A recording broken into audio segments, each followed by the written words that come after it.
Assalamualaikum warahmatullahi wabarakatuh. Saya Sahrul dengan NIM 146. Saya Meli dengan NIM 217. Di sini kami akan mewawancarai CEO CV Jenderal Solusi Digital untuk mengetahui kepemimpinan apa yang dipakai oleh CV Jenderal Solusi Digital. Assalamualaikum warahmatullahi wabarakatuh. Salam sejahtera, salam kenal. Nama saya Rian Pustiono. Saya bekerja di CV Jenderal Solusi Digital. Baik Bapak, langsung saja Fakultas. Di sini saya dan saudara Meli dari Universitas Muhammadiyah Purwokerto, program studi manajemen, di mana di sini saya mendapatkan salah satu tugas dari salah satu mata kuliah kepemimpinan, di mana di sini saya tipe kepemimpinan apa yang digunakan dalam CV Jenderal Solusi Digital. Baik, untuk yang pertama yaitu kepemimpinan adaptif. Pertanyaan yang pertama yaitu bagaimana Bapak menanggapi jika terdapat konflik dengan staf yang lain terhadap pengambilan keputusan di kantor? Baik, terima kasih atas pertanyaannya. Untuk menanggapi jika ada konflik dengan staf yang lain, pertama yang saya lakukan adalah mengisolasi konflik. Artinya saya itu harus membuat orang-orang yang terkonflik menyelesaikan konfliknya dengan mereka sendiri, artinya tidak mengganggu pekerjaan orang-orang yang tidak berkonflik. Yang kedua adalah menyelesaikan konflik dengan cara mencari solusi yang objektif. Jadi solusi yang objektif adalah solusi di mana tujuan akhirnya adalah kebaikan kantor dan tidak merusak apa yang sudah ada di kantor. Baik Pak. Untuk pertanyaan kedua yaitu bagaimana proses pengambilan keputusan, misalkan terkait dengan kebijakan dalam penyelesaian proyek atau perubahan sistem aplikasi, apakah melibatkan staf yang lain? Pertanyaan bagus. Jadi di CV Jenderal Solusi Digital, karena kita perusahaan yang berbasis digital, di mana kita mengembangkan aplikasi atau software, kita memiliki software yang disebut dengan Project Management System atau manajemen proyek. Jadi ketika ada project, kita tentukan dulu peran-peran setiap karyawan, setiap staff di aplikasi itu. Di situ kita misalkan ada product design, di situ ada front end engineer, ada back end engineer. Kita input di situ datanya terkait dengan peran masing-masing, timeline-nya, fitur-fitur mana yang akan mereka kerjakan, sehingga mereka juga bisa melihat tugas-tugas mereka di aplikasi itu dengan cara melakukan login akun. Jadi semua orang di sini sudah mengetahui peran masing-masing dan itu sudah terdokumentasikan dengan baik karena itu berupa ada sistem. Pertanyaan yang ketiga ya Pak. Bagaimana Bapak mengatasi kegagalan atau kesalahan dalam suatu keputusan yang kurang tepat dan bagaimana Bapak belajar dari pengalaman tersebut?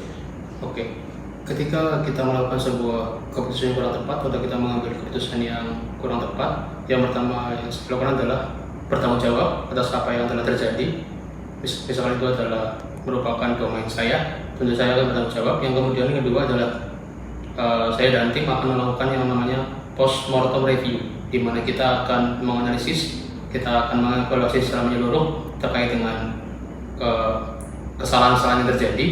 Tapi bukan hanya kita tidak hanya menganalisis hasilnya, tapi kita juga harus menyeluruh, komprehensif, menganalisis saat proses pembuatan keputusannya. Apakah mungkin di situ ada data yang kurang, atau di situ ada pengetahuan yang kurang lengkap ketika mengambil keputusan, dan kemudian kita mendokumentasikannya di dalam sebuah catatan berbasis catatan digital, jadi sehingga nantinya kita bisa jadikan itu sebagai pelajaran. Jadi di sini semua terdokumentasikan, itu intinya.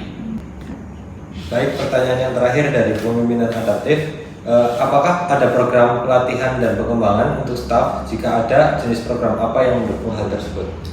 Baik, untuk terkait dengan program pelatihan pengembangan dalam rangka meningkatkan kapabilitas staf, di sini kami tidak melakukan pelatihan dalam arti misalkan mengirim staf ke kursus tertentu, tapi kami menyediakan tools atau alat-alat yang memungkinkan mereka untuk mengembangkan diri mereka dan membuat mereka lebih tanggap dalam menghadapi masalah. Misalkan kita sediakan tools karena kita di perusahaan kita sediakan alat-alat seperti AI, artificial intelligence, di mana mereka bisa dapat diskusi dengan AI untuk mengembangkan diri mereka sendiri, untuk menanyakan pertanyaan-pertanyaan yang penting terkait dengan teknis maupun manajerial di perusahaan. Jadi kami sediakan tools untuk mereka sebagai sarana pelatihan atau pengembangan diri. Baik Bapak, untuk kepemimpinan yang kedua adalah kepemimpinan partisipatif. Untuk pertanyaannya, bagaimana cara Bapak melibatkan bawahan dalam proses pengambilan keputusan ketika menghadapi masalah di bidang pembuatan aplikasi digital, dan dalam situasi apa Bapak merasa perlu untuk meminta masukan dari bawahan atau rekan kerja ketika memecahkan masalah? Baik, terima kasih atas pertanyaannya. Jadi untuk menyelesaikan masalah tersebut, yang pertama karena kita itu perusahaan yang berbasis digital, di mana kolaborasi tim itu sangat diperlukan. Artinya kita di sini mengembangkan culture atau budaya untuk bisa diskusi secara terbuka dan secara jujur terkait dengan masalah-masalah yang ada di kantor. Misalkan di sini kita memiliki berbagai peran dalam setiap pekerjaannya. Ada yang jadi product designer, ada yang jadi front end engineer, back end engineer, dan mereka memiliki domain masing-masing. Dan kita juga memiliki program di mana setiap staff tersebut, misalkan back end engineer, kita dorong untuk saling berdiskusi, brainstorming secara berkala dengan back end engineer, dengan product design juga diskusi secara berkala dengan product design. Dan kemudian kita itu juga ketika mengambil keputusan tidak berdasarkan hierarki, yang tidak berdasarkan siapa yang paling tinggi jabatannya di sini atau siapa yang paling lama di sini, tapi berdasarkan dengan meritokrasi, artinya dengan fakta dan data. Jadi di sini semuanya harus berbicara dengan menggunakan data dan fakta. Kemudian untuk ketika saya ingin meminta masukan dari tim dalam situasi misalkan ada kendala teknis di dalam tim, karena saya di sini adalah CEO, peran utama saya adalah sebagai penyusunan strategi. Ketika ada kendala teknis, tentu saja saya meminta masukan dari orang-orang yang mengerti terkait dengan teknis. Misalkan dengan coding, kita minta masukan ke back-end engineer, desain kita minta masukan ke front-end engineer. Jadi semuanya berdasarkan peran masing-masing, seperti itu. Baik, untuk pertanyaan kedua, apa langkah-langkah yang Bapak ambil jika Bapak menemukan bahwa posisi yang telah dibentuk tidak efektif, dan bagaimana cara Bapak mendorong anggota tim untuk memberikan masukan mengenai posisi yang diperbaiki? Jadi di sini memang kita buat organisasi dinamis, bukan organisasi statis. Dalam arti di sini semua orang tentu memiliki peran utamanya, tapi ketika ada project, misalkan ketika seorang itu memiliki keahlian lebih, maka dia akan direkomendasikan untuk membantu rekannya dalam hal menyelesaikan project. Dan langkah-langkah yang saya ambil itu terkait dengan misalkan untuk mengukur kinerja staff, kita melakukan analisis data dan kinerja. Artinya setelah proyek selesai, kita lakukan evaluasi secara menyeluruh. Kita tanyakan apa saja tantangan-tantangan dan hambatan-hambatan, yang kemudian kita diskusi langsung dengan pihak yang bersangkutan, misalkan dengan coding dengan back-end engineer. Kemudian kita juga melibatkan manajerial. Misalkan saya juga punya rekan diskusi di kalangan manajerial untuk terkait dengan penyusunan proyek-proyek kedepannya. Kemudian juga kita juga bisa melakukan restrukturisasi jika perlu manajemen, artinya kita mengubah susunan organisasi agar perusahaan ini tetap relevan dan maju begitu. Untuk pertanyaan yang ketiga, apa yang Bapak lakukan jika masukan yang Bapak terima bertentangan dengan pandangan Bapak sendiri? Siapa saja yang biasanya Bapak ajak diskusi untuk mendapatkan nasihat ketika menghadapi masalah yang kompleks? Baik, ketika ada suatu pandangan atau opini yang dimana itu bertentangan dengan pandangan saya sendiri, yang pertama tentu saja saya tidak menolak pandangan tersebut secara emosional, tapi saya akan mendalami dan mengukur apakah opini itu berdasarkan dengan fakta atau tidak. Karena mungkin CEO tidak selalu benar, saya juga bisa salah. Dan di sini karena semua decision atau semua keputusan berdasarkan dengan data, bukan berdasarkan hierarki, maka di sini semuanya harus berdasarkan dengan bukti-bukti yang ada, yang dimana kita yang pertama harus mencari dasar argumennya, kemudian kita juga harus tetap menerapkan diskusi yang terbuka, yang semua orang bisa berpendapat secara nyaman dan jujur.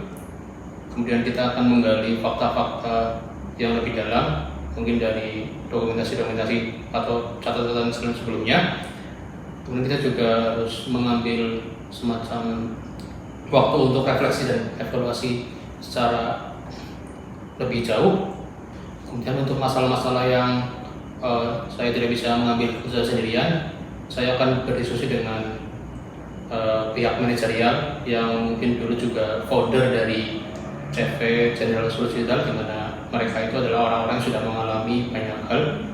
Mereka sudah mempelajari banyak kasus-kasus tertentu karena mereka juga sudah lama di sini. Dan biasanya saya meminta nasihat dari mereka, dengan kemudian saya menggabungkan dengan fakta-fakta yang saya temukan di lapangan. Gitu. Masuk ke pertanyaan keempat, bagaimana Bapak mendukung pimpinan baru dalam organisasi untuk mengembangkan keterampilan kepemimpinan mereka? Kemudian apa program atau inisiatif yang Bapak terapkan untuk membantu pengembangan kepemimpinan di anggota tim? Baik, jadi memang di CV General Solutions Digital ini memang ada semacam regenerasi kepemimpinan, di mana banyak juga karyawan-karyawan baru yang masuk, staf-staf baru yang datang. Tentunya kami juga harus melakukan semacam coaching atau mentoring di sini. Karena itu setiap satu orang staf yang akan kita latih sebagai pemimpin, kita akan dampingi mereka dengan salah satu mentor di sini yang sudah lama di sini, di mana dia bisa belajar secara langsung dan dekat dengan mentor itu terkait dengan masalah-masalah atau tantangan-tantangan terkait dengan perusahaan digital. Kemudian juga kami kolaborasikan mereka dalam satu proyek yang sama, misalkan untuk mentornya jadi project manager, di mana kemudian anak-anak staff yang baru jadi bawahannya, jadi junior. Nah di situ di proyek itu mereka bisa melakukan diskusi, si junior bisa belajar banyak dari mentor. Jadi melalui proyek-proyek kami kolaborasikan mereka berdua. Baik, untuk pertanyaan yang terakhir, dalam situasi apa Bapak merasa perlu untuk melibatkan staf dalam keputusan yang diambil, dan bagaimana cara Bapak mengarahkan diskusi agar musyawarah tetap fokus dan produktif? Ya, jadi untuk melibatkan staf, saya sering melibatkan staf dalam situasi di mana itu adalah kondisi teknis atau teknikal, karena di sini memang proyek itu semuanya harus selalu dalam koridor teknis. Jadi ketika saya tidak tahu mengenai suatu hal teknis tertentu, maka kemudian saya akan mengajak diskusi dengan staf yang mengurusi teknis tersebut. Jadi di sini saya tidak merasa yang paling tahu dengan semua hal, artinya saya tetap harus bertanya kepada orang yang punya keahlian tertentu di sini bidang teknis. Kemudian yang kedua, bagaimana cara menjaga musyawarah agar tetap terbuka. Tentu di sini ada semacam program atau event berkala seperti brainstorming, seperti diskusi secara intens, terutama terkait dengan teknis. Dan karena itu terkait dengan teknis, maka semua di sini bisa bicara dengan terbuka, karena basic dari teknis itu adalah, atau dasar dari teknis itu adalah meritokrasi. Jadi siapa yang punya pengetahuan yang paling terupdate, siapa yang punya pengetahuan yang banyak terkait dengan teknis, meskipun dia itu junior atau orang yang baru, dia tetap akan didengarkan. Jadi di sini kami intinya adalah berbasis meritokrasi. Baik Bapak, terima kasih atas waktu dan kesempatannya. Semoga jawaban yang Bapak berikan bermanfaat bagi penelitian kami. Baik, terima kasih. Wassalamualaikum warahmatullahi wabarakatuh.